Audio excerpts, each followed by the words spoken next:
Hello everyone and welcome to Fallout 4 Mods Weekly. This episode might be a little bit shorter than usual because I am at E3 this week, but regardless, let's get to it. Throwing Knives by ajhakra. This had 7 new throwing knives, which are equipped just like grenades and activated the same way. The types of knives are normal, bleeding, fire, shock, cryo, explosive, poison, and radiation. Now you can't drop these, only put them in containers or use them. If you simply drop them, they'll float in the air because they don't have collision meshes, so just a warning there. I do like that the knives stick into whatever you throw them at, and the model and texture are pretty awesome as well. Nambu Pistol by Leo2Link adds the World War II weapon to your game with a number of mods that mostly just edit stats. There are 8 receivers, 2 grips, 2 mags, and the suppressor.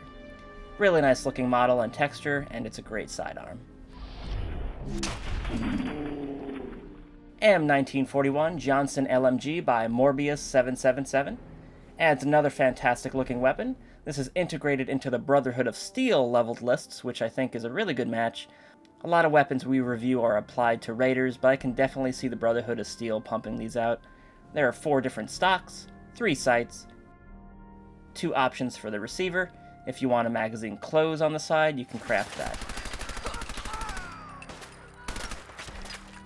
Rebel Camouflage Pack by Proc. This is a retexture of Lord of War's Rebel armor, which you will need to download, obviously. This includes 7 new variants of the Rebel armor, which fit both male and female. The camouflages are Partisan Autumn, TTSKO Arid, Beryoshka, Partisan Autumn, Frogskin, Partisan Autumn, Rhodesian Brushstroke, Tiger, Belgian Jigsaw, East German Sumpftarn, Surpat Arid Surpat, Flecktarn, Tropentarn. I just made up all those. It's not actually the name of any of those. Asuka Officer Uniform by KoKoRoYaSaSiKiBoUZu, I think. So I don't know what this is from, but I do like the armor, only for female characters. There are 6 separate parts for the armor. The main is the entire uniform itself. The saya is the sword. You've got a radio, blade, bandolier, and handheld computer that you can wear independently. The uniform has a lowly ballistic resistance of 15 and 5 for energy and radiation, which does make sense, it is just a uniform. You also get the Murasama blade, which is Scottish for a tiny bag of peanuts.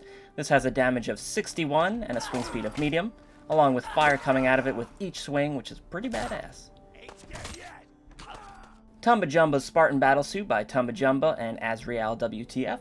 Another hardcore power armor suit from these 2 fine modders. This thing is a walking tank and really has a great look to it. There's the usual power armor upgrades along with 3 paint styles. You've got military, vault tech, and winterized. Now you're probably thinking, how the hell does my character see through this? And for that, you've got the Spartan Model F visor. This has a ballistic and energy resistance of 100, plus you get to look super cool. Look how cool you are. You're the coolest. Fast Travel Cars by Fruckert. Fast Travel just became a bit cooler with 5 brand new, but rusty cars. You've got the Corsair, Pickup Truck, Rocket, Atomic V8, and the Bubble Top. Now you can't actually drive the cars, just want to say that, and you do have to assign a settler as well.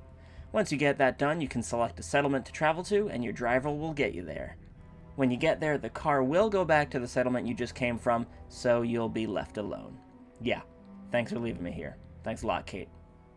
Midwestern Power Armor by NewerMind43. This brings back the classic Brotherhood of Steel armor to the game.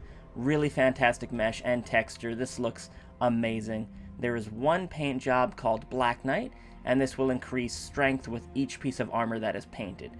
This is really well done, and it's good to see some of the older armors brought into Fallout 4. Beastmaster Creature Companion Overhaul by steelfeathers. This allows you to expand the Wasteland Workshop DLC by letting you make whatever creatures you capture into companions. Simply build a control chip, or an advanced control chip if you don't have the beta wave set up. Both can be made at a chemistry station. Walk up to the creature and hit the R key to inject it into your desired new friend. Once this is done, you can assign a new name from the 4 name categories that are provided. You've got cool names, tough names, cute names, cuddles, and wacky names. You can also check your creature's stats, or change the combat style so they approach enemies in different ways. If you've got some paint, you can liven up your creatures by giving them some sweet tribal tattoos, which will also increase their happiness level. Animals really like tribal tattoos. You can also cook up different treats and then feed them to your creatures for increased happiness. You like that. Certain creatures can be given saddlebags to carry extra weight, or accessories to make them stand out. Oh yeah, you looking good with them skull bandanas. You can also teach them tricks, but they'll only perform them if they're not angry at you. Hey, where you going?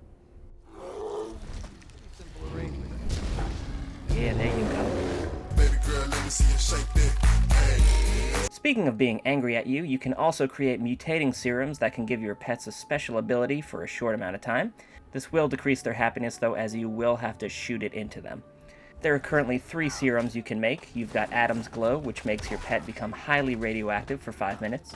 Super Strength, which makes your pet deal twice as much damage for 5 minutes. And Venom Claws, which gives your pet poison damage for 5 minutes. This is a really solid mod, and there's also an optional version to expand it to Far Harbor creatures as well. So really awesome, and can't wait to see this mod expanded on. It's really great. Weird Mod of the Week!